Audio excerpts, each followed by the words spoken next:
tell people when they're interviewing, I'm like, you interview them. Like, do you Mhm. want to work for them? Not are they going to pick me, but are you going to pick them? And if you go Exactly. in there thinking, am I going to pick them? You come in with a completely different persona instead of one of, oh, I hope they choose me. I hope I go to the next round. I think that Now, really flips the script, you know? it totally does because there's a level of confidence. And if your confidence scares them, and we've all seen that, then this is not a person who's going to help you grow. Yeah. And how did Oh, you obtain your confidence? okay, that's an interesting question. I think that it had to do with the fact that I had to take care of my kids, number one. Number two, when I was back in the 80s, getting my first management positions, this face was not the expected face. So at that point, I was considered too young. I was always a little bit too dark. I was never a size two, but I learned very quickly that when you make them money, they overlook everything.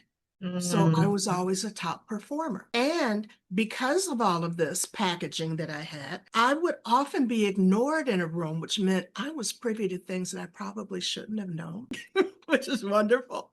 Yeah, you worked And that to your advantage. of course, I also knew that if I was making them money, then I was valuable to them. And I never let them downplay my value. If they began to devalue what I was bringing to them, I knew it was time for me to go because they weren't paying me enough to get sick. They weren't paying me enough to get stressed. I could always just go off and find something else.